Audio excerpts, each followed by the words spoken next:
ಈ ನಿರ್ಧಾರಕ್ಕೆ ವಿಷ್ಣು ಸೇನಾ ಸಮಿತಿ ಸ್ವಾಗತ ಮಾಡಿದೆ.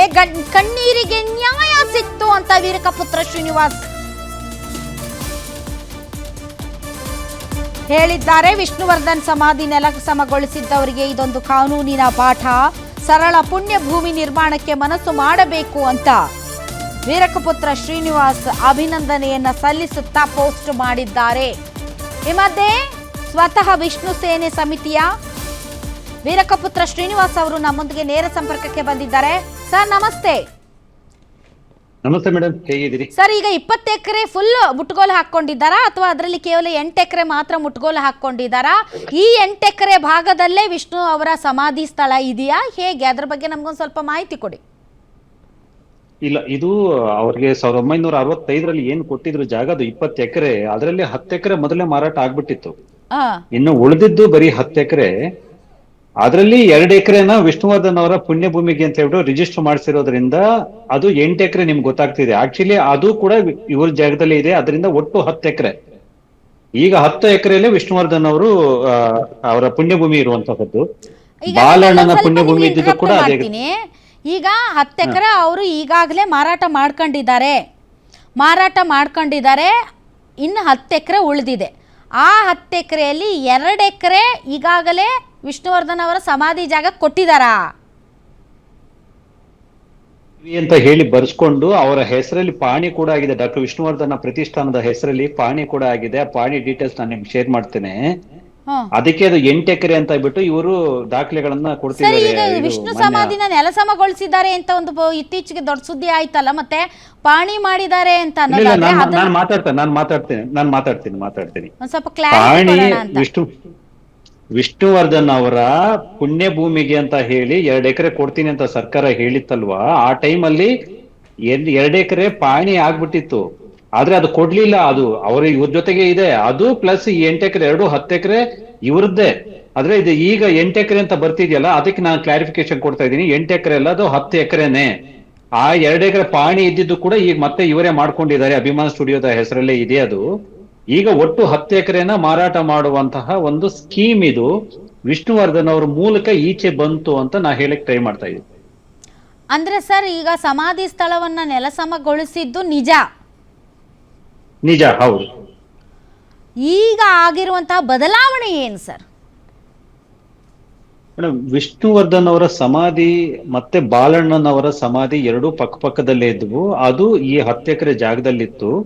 ಈ 10 ಎಕರೆನ ಮಾರಾಟ ಮಾಡಿಕೊಂಡು ಅಲ್ಲಿ ಏನೋ ಒಂದು ಕಮರ್ಷಿಯಲ್ ಮಾಡುವಂತಹ ಯೋಜನೆ ಬಾಲಣ್ಣನವರ ಮೊಮ್ಮಗನಾದ ಕಾರ್ತಿಕ್ ಅವರಿಗಿತ್ತು. ನಾವು ಅದ್ರ ವಿರುದ್ಧವಾಗಿ ಹೋರಾಟ ಮಾಡ್ತಾ ಇದೀವಿ. ನೀವು ಕಮರ್ಷಿಯಲ್ ಮಾಡೋದಾದ್ರೆ, ನೀವು ಮಾಲ್ ಮಾಡೋದಾದ್ರೆ, ರೆಸಿಡೆನ್ಷಿಯಲ್ ಕಾಂಪ್ಲೆಕ್ಸ್ ಮಾಡೋದಾದ್ರೆ, ಅಭಿಮಾನ ಸ್ಟುಡಿಯೋಗೋಸ್ಕರ ಕೊಟ್ಟಿದ್ದ ಜಾಗವನ್ನ ಹೇಗ್ ಬಳಸ್ತೀರಿ ಅಂತ ಹೇಳಿ ನಾವು ಧ್ವನಿ ಎತ್ತಿದ್ವಿ. ಈಗ ಆ ಧ್ವನಿ ಸರ್ಕಾರದ ಕಿವಿಗೂ ಮುಟ್ಟಿದೆ. 22ನೇ ತಾರೀಕು ನನಗೆ ಸಿಎಂ ಕಚೇರಿಯಿಂದ ಒಂದು ಫೋನ್ ಬಂದಿತ್ತು, KV ಪ್ರಭಾಕರ್ ಅವ್ರ ಕಡೆಯಿಂದ. ಅವರೊಂದಷ್ಟು ಮಾಹಿತಿಗಳನ್ನ ಕೇಳಿದ್ರು, ಕೊಟ್ಟಿದ್ದೆ. ಅವತ್ತು ಅಧಿಕಾರಿಗಳ ಸಭೆಯನ್ನ ಕರೆದು ಸಿಎಂ ಅವರು ಈ ವಿಷಯವಾಗಿ ತನಿಖೆ ಮಾಡಿಸಿ, ಕೊನೆಗೂ ಅರಣ್ಯ ಉಪ ಸಂರಕ್ಷಣಾಧಿಕಾರಿ ರವಿಕುಮಾರ್ ಅವರ ಮೂಲಕ ಅದೊಂದು ತನಿಖೆ ಆಗಿದೆ. ಆ ತನಿಖೆಯ ಪ್ರಕಾರ ಅವರು ಬಾಲಣ್ಣನವರ ಕುಟುಂಬ ಈ 3ನೇ ವ್ಯಕ್ತಿಯ ಓನರ್ಶಿಪ್ ಅನ್ನ, ಮಾಲೀಕತ್ವವನ್ನ ಸೃಷ್ಟಿಸೋಕೆ ಪ್ರಯತ್ನ ಪಡ್ತಿದ್ರು. ಅದಕ್ಕಾಗಿ 1 ಎಕರೆನ 14,37,00,000 ಅಗ್ರಿಮೆಂಟ್ ಮಾಡ್ಕೊಂಡಿದ್ರು, ಸೇಲ್ ಅಗ್ರಿಮೆಂಟ್ ಅನ್ನ ಮಾಡ್ಕೊಂಡಿದ್ರು. ಆ ಕಾರಣಕ್ಕೋಸ್ಕರ ಇದು ಮೂಲ ಉದ್ದೇಶದಿಂದ ಹೊರಗೆ ಹೋಗ್ತಿದೆ, ಮೂಲ ಉದ್ದೇಶಕ್ಕೆ ಬಳಕೆ ಆಗ್ತಿಲ್ಲ. ಸರ್ಕಾರದ ಮೂಗಿನಡಿಯಲ್ಲಿ ಬಹುದೊಡ್ಡ ಹಗರಣ ಆಗ್ತಿದೆ. 1 ಎಕರೆಗೆ 14,37,00,000 ಅಂತಂದ್ರೆ 10 ಎಕರೆಗೆ 145 ಕೋಟಿಯಷ್ಟು ದೊಡ್ಡ ಹಗರಣ ಆಗ್ತಾ ಇದೆ ಇದು. ಆದ್ರಿಂದ ಇದನ್ನ ಮುಟ್ಟುಗೋಲು ಹಾಕೊಳ್ಳಿ ಅನ್ನುವಂತಹ ಒತ್ತಾಯವನ್ನ DC ಅವರಿಗೆ ಬರೆದಿದ್ದಾರೆ ಅರಣ್ಯ ಉಪ ಸಂರಕ್ಷಣಾಧಿಕಾರಿಗಳು. ಅದರ ಮೇಲೆ ಈಗ ಸರ್ಕಾರ ಕ್ರಮ ಕೈಗೊಳ್ಳಬೇಕಾಗಿದೆ.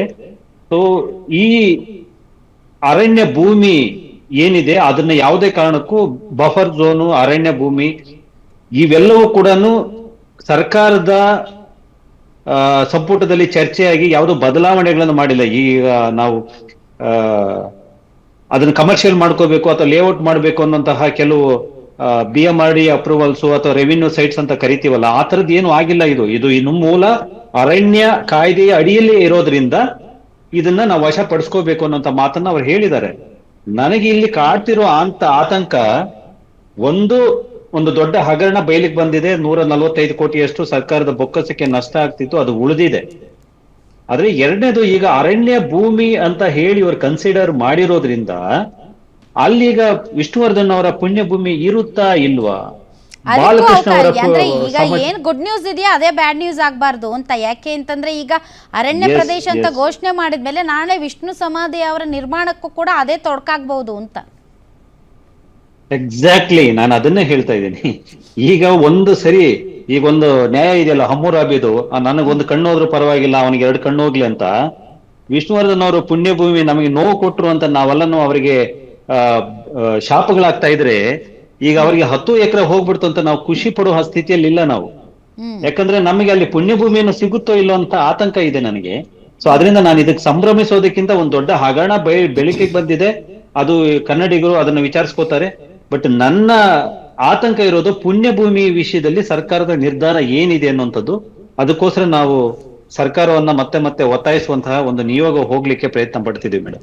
ಎಲ್ಲೋ ಒಂದ್ ಕಡೆ ವೀರಕಪುತ್ರ ಶ್ರೀನಿವಾಸ್ ಅವರೇ, ಅಭಿಮಾನಿಗಳ ಒತ್ತಾಯಕ್ಕೂ ಕುಟುಂಬ ಸದಸ್ಯರ ಒತ್ತಾಯಕ್ಕೂ ಇರುವಂತಹ ಅಭಿಪ್ರಾಯ ಭೇದ ಏನಿದೆ, ಅದರಿಂದ ಈ ರೀತಿಯಾದಂತಹ ತೊಡಕುಗಳು ಜಾಸ್ತಿ ಆಗೋದಕ್ಕೆ ಅಥವಾ ನಿಮ್ಮ ಒತ್ತಾಸೆಗೆ ಅಷ್ಟೊಂದು ಪೂರಕವಾದಂತಹ ಒಂದು ಬೆಂಬಲ ವ್ಯಕ್ತವಾಗ್ತಾ ಇಲ್ಲ ಅಂತ ಅನ್ಸುತ್ತಾ?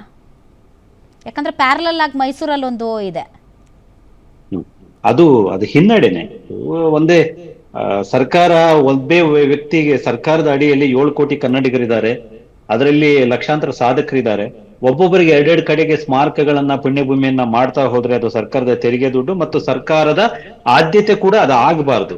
ಆ ಹಿನ್ನೆಲೆಯಲ್ಲಿ ಅದು ಹಿನ್ನಡೆ ಆಗಿರೋದು ನಿಜ.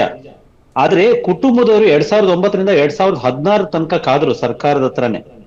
ನೀವು ಅಲ್ಲಿ ಹೋಗಿ ಅಂತ್ಯ ಸಂಸ್ಕಾರ ಮಾಡಿದ್ರಿ, ನೀವು ಅಂತ್ಯ ಸಂಸ್ಕಾರ ಮಾಡಿದ ಮೇಲೆ ಅಲ್ಲಿ ಅದೇನಿದೆ ವಿಧಿವಿಧಾನಗಳನ್ನು ಮಾಡ್ಲಿಕ್ಕೆ, ಪುಣ್ಯಭೂಮಿ ಮಾಡ್ಲಿಕ್ಕೆ ಅವಕಾಶವನ್ನು ಒದಗಿಸ್ಕೊಡಿ, ಕಾನೂನಿನ ವ್ಯಾಜ್ಯ ಏನಿದೆ ಅದರ ಕಂಟಕಗಳನ್ನ ನಿವಾರಿಸಿ ಅಂತ ಕೇಳ್ಕೊಳ್ತು. ಪದೇ ಪದೇ ಸಂಧಾನ ಸಭೆಗಳನ್ನ ಮಾಡ್ತು. ಡಿ ಸಿ ಅವರ ನೇತೃತ್ವದಲ್ಲಿ, ಮುಖ್ಯಮಂತ್ರಿಗಳ ನೇತೃತ್ವದಲ್ಲಿ, ಅಂಬರೀಷ್ ಅವರ ನೇತೃತ್ವದಲ್ಲಿ, ಭಾರತಿ ಮೇಡಮ್ ಅವರ ನೇತೃತ್ವದಲ್ಲಿ ಮಾಡ್ತಾನೆ ಇದ್ರು. ಆದ್ರೂ 7 ವರ್ಷ ಏನು ಆಗ್ಲಿಲ್ಲ ಅಂತ ವಿಧಿ ಇಲ್ದೆ ಇನ್ನೂ ಎಷ್ಟು ದಿವಸ ಇಲ್ಲಿ ಕಾಯ್ಬೇಕಾಗುತ್ತೋ ಅದೊಂದು ಆಗಲ್ವಲ್ಲ ಅಂತ ಹೇಳಿ ಅವರು ಮೈಸೂರಿಗೆ ಹೋಗಿದ್ರು. ಆ ಮೈಸೂರಿಗೆ ಹೋದ ಮೇಲೆ ನಮ್ಮದು ಅತಂತ್ರ ಸ್ಥಿತಿ ಆಯ್ತು. ಆಕ್ಚುಲಿ ಏನಾಯ್ತು ಅಂದ್ರೆ, ಮೈಸೂರಲ್ಲಿ ಕೊಟ್ಟಿದೀವಲ್ಲ ನಿಮ್ಗೆ ಇಲ್ಲಿ ಯಾಕೆ ಕೊಡ್ಬೇಕು ಅಂತ ಸರ್ಕಾರ ಕೇಳಕ್ ಶುರು ಮಾಡ್ತು. ಮತ್ತೆ ಕುಟುಂಬದವರನ್ನ ನಾವು ಕೇಳಿದಾಗ, ಹೌದು ಮೈಸೂರಲ್ಲಿ ಕೊಟ್ಟಿದ್ದಾರೆ, ನಾವು ಮತ್ತೆ ಇನ್ನೊಂದ್ಸರಿ ಕೇಳಕ್ ಆಗಲ್ಲ ಅಂತ. ನಿನ್ನೆ ಕೂಡ ಅನಿರುದ್ಧ್ ಅವರು ಅದನ್ನೇ ಹೇಳಿದ್ದಾರೆ, ನಾನ್ ಮತ್ತೆ ಇನ್ನೊಂದ್ಸರಿ ಕೇಳಕ್ ಆಗಲ್ಲ, ನಮ್ಗೆ ಆಲ್ರೆಡಿ ಅವ್ರು ಕೊಟ್ಟಿದ್ದಾರೆ ಅನ್ನೋ ಮಾತನ್ನ. ಆಗ ಒಂದು ಜಿಜ್ಞಾಸೆಯಲ್ಲಿ ಇರುತ್ತೆ ವೀರಕಪುತ್ರ ಶ್ರೀನಿವಾಸ್ ಅವರೇ.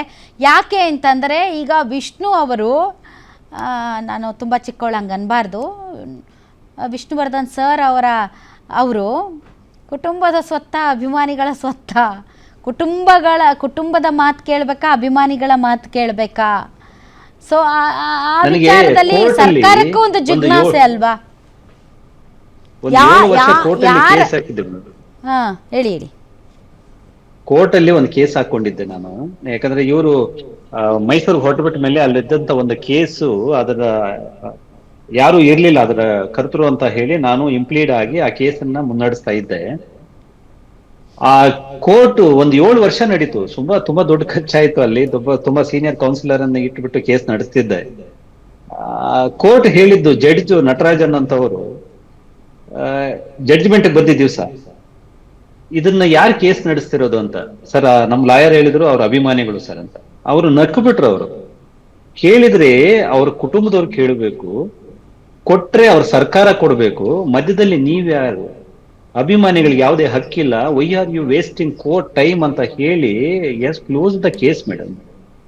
ನನಗೆ ಆಗ ಅನ್ಸಿತ್ತು, ನಾವು ಅಭಿಮಾನಿಗಳು ಅನ್ಸ್ಕೊಂಡವ್ರೆಲ್ಲ ಕೂಡ ಪ್ರತಿಯೊಬ್ಬ ಹೀರೋ ಹತ್ರ ಹೋಗಿ ಇನ್ಮೇಲೆ ಒಂದು ಸರ್ಟಿಫೈ ಮಾಡಿಸ್ಕೊಂಡು ಇಟ್ಕೊಬೇಕಾ ಅಂತ. ನಾವು ಅಭಿಮಾನಿಗಳು ಒಬ್ಬ ಸ್ಟಾರ್ ಆಗುವಂತದ್ದೇ ಅಭಿಮಾನಿಗಳಿಂದ. ಆದ್ರೆ ಸ್ಟಾರ್ ಆದ್ಮೇಲೆ ಅಭಿಮಾನಿಗಳ ಲೆಕ್ಕನೇ ಇಲ್ಲ ಅಂತ ಅನ್ನೋದಾದ್ರೆ, ನಾವೇನಾದ್ರೂ ಮೊದಲೇ ಒಂದು ಈ ಪಾಣಿ ಪತ್ರಗಳು ಮಾಡ್ಕೋತಾರಲ್ಲ, ಹಾಗೆ ಒಂದು ಅಭಿಮಾನ ಪತ್ರವನ್ನು ಮಾಡಿಟ್ಕೋಬೇಕಾ ಅನ್ನೋಂಥದ್ದು ನಂದೊಂದು ಜಿಜ್ಞಾಸೆ.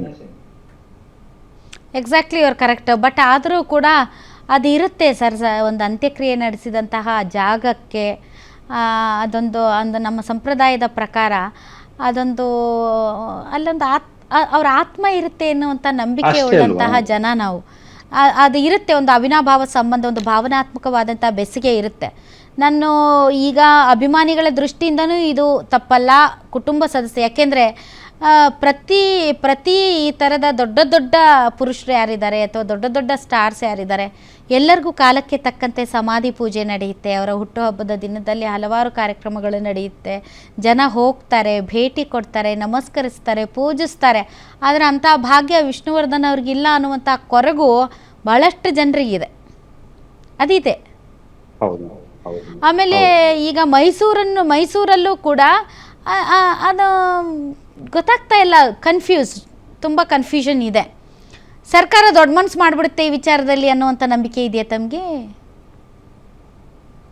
ಇಲ್ಲಿ ಮೈಸೂರು ವಿಷಯದಲ್ಲ, ಈಗಿನ ಬೆಳವಣಿಗೆ ಅಲ್ಲ, ಈಗಿನ ಈ ಅಭಿಮಾನ್ ಸ್ಟುಡಿಯೋದ ವಿಚಾರದಲ್ಲಿ. ಯಾಕೆ ಅಂತಂದರೆ ಅದು ಯಾರ ಸ್ವತ್ತು ಆಗಲಿಕ್ಕಿಲ್ಲ, ಅದು ಸಾರ್ವಜನಿಕ ಸ್ವತ್ತು ಅಥವಾ ಸರ್ಕಾರದೇ ಸ್ವತ್ತಾಗಿರಲಿ. ಅಟ್ಲೀಸ್ಟ್ ಜನ ಹೋಗಿ ನಮಸ್ಕರಿಸಿ, ಪೂಜಿಸಿ, ಭೇಟಿ ಕೊಟ್ಟು ಬರುವಷ್ಟು ಔದಾರ್ಯವನ್ನು ಸರ್ಕಾರ ಪ್ರದರ್ಶಿಸುತ್ತೆ ಅನ್ನುವಂಥ ನಂಬಿಕೆ ತಮಗಿದೆಯಾ? ನನಗಿದೆ ಮೇಡಮ್. ಯಾಕಂದ್ರೆ ಸರ್ಕಾರ ಈ ಮಟ್ಟದ ಒಂದು ನಿರ್ಧಾರವನ್ನು ಕೈಗೊಂಡಿದೆ. ಸೊ ಅದು ಇನ್ನೊಂದಷ್ಟು, ಅದು ಈ ನಿರ್ಧಾರದ ಹಿಂದೆ ಒಂದು ಕಾಠಿಣ್ಯತೆ ಇದೆ. ನಮ್ಮ ನಿರ್ಧಾರದ ಹಿಂದೆ ಒಂದು ಕಾರುಣ್ಯ ಇರ್ಲಿ ಅಂತ ಬಯಸ್ತಾ ಇದ್ದೀನಿ ನಾನು. ಅಟ್ಲೀಸ್ಟ್ ನಾವ್ ಏನ್ ಕೇಳ್ತಾ ಇದೀವಿ, ಒಂದು ದರ್ಶನಕ್ಕೆ ಅಂದ್ರೆ ಬೆಂಗಳೂರಿಗೆ ಬರುವಂತಹ ಅಭಿಮಾನಿಗಳಿಗೆ ತನ್ನ ಈ ನೆಚ್ಚಿನ ನಟನನ್ನ ಹೋಗಿ ಕಂಡು ಅವರ ಮಣ್ಣಿನಲ್ಲಿ ವಿಲೀನವಾದಂತಹ ಜಾಗ, ಹೌದು, ಅವ್ರ ಅಂತ್ಯ ಸಂಸ್ಕಾರಗೊಂಡ ಜಾಗದ ಜೊತೆಗೆ ಭಾವನಾತ್ಮಕವಾದ ಒಂದು ಸಂಬಂಧ ಇದೆ. ಆ ಸಂಬಂಧವನ್ನ ಹಾಗೆ ಉಳಿಸ್ಕೊಳ್ಳಿಕ್ಕೆ ಒಂದು ಅವಕಾಶ ಕೊಡಿ ಅಂತ ಕೇಳಿದೀವಿ ಅಷ್ಟೇ. ಬೇರೆ ಇಲ್ಲಿ ಯಾವುದು ಏನೂ ಇಲ್ಲ, ಬೇರೆ ಉದ್ದೇಶಗಳು. ಸರ್ಕಾರನೇ ಮಾಡಿದಂತಹ ತಪ್ಪು, ಸರ್ಕಾರನೇ ಮಾಡಿದಂತ ಎಡವಟ್ಟು ಸರಿಪಡಿಸಿಕೊಳ್ಳೋದಕ್ಕೆ ಒಂದು ಸದಾವಕಾಶ ಇದೆ ಅಂತ. But it's not a easy task ಅಂತ ನಿಮ್ಗೆ ಅನ್ಸೋದಿಲ್ವಾ ಸರ್? ಯಾಕೆ ಅಂತಂದ್ರೆ ಬಾಲಣ್ಣ ಕುಟುಂಬಸ್ಥರು ಸುಮ್ಮನೆ ಕುತ್ಕೋತಾರ ಅಂತ. ಡೆಫಿನೆಟ್ಲಿ ಗೋ ಟು ಇವರು ಹೋಗ್ಲಿಲ್ಲ, ಬಟ್ ಕಾರಣಗಳು ಸ್ಪಷ್ಟವಾಗಿದ್ದಾವೆ. ಸೇಲ್ ಅಗ್ರಿಮೆಂಟ್ ಆಗಿದೆ, ಅದನ್ನ ಮಾರಾಟ ಮಾಡಬಾರ್ದು. ಮತ್ತೆ ಇದಕ್ಕೆ ಈಗಾಗಲೇ ಮಾರಾಟ ಮಾಡಿರೋದಕ್ಕೆ ದಾಖಲೆಗಳಿದಾವೆ. ಮತ್ತೆ ಆ ಮಾರಾಟದ ದುಡ್ಡನ್ನ ದುರ್ಬಳಕೆ ಆಗಿರೋದಕ್ಕೆ ಕೂಡ ದಾಖಲೆಗಳಿದಾವೆ. ಯಾವ ಕಾನೂನು, ಯಾವ ಕೋರ್ಟು ಕೂಡ ಇಷ್ಟೆಲ್ಲ ಆದ್ಮೇಲೆ ಸರ್ಕಾರ ಅಗ್ರೆಸಿವ್ ಆಗಿ ನಿಂತು ಬಿಟ್ರೆ ಬರೀ ಒಂದು ಹಿಯರಿಂಗ್ ಅಲ್ಲಿ ಕ್ಲೋಸ್ ಆಗ್ಬೇಕಾದಂತ ಕೇಸ್ ಇದೆ.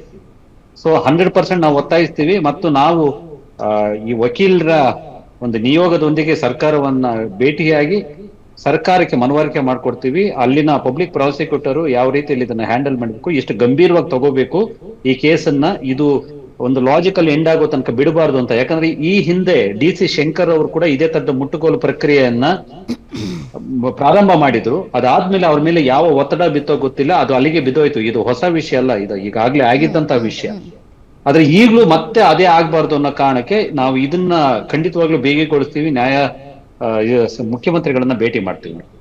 Thank you very much sir, ತಾವು ಇಷ್ಟೊತ್ತು ಗ್ಯಾರಂಟಿ ನ್ಯೂಸ್ ಜೊತೆ ಮಾತಾಡಿದ್ದಕ್ಕಾಗಿ.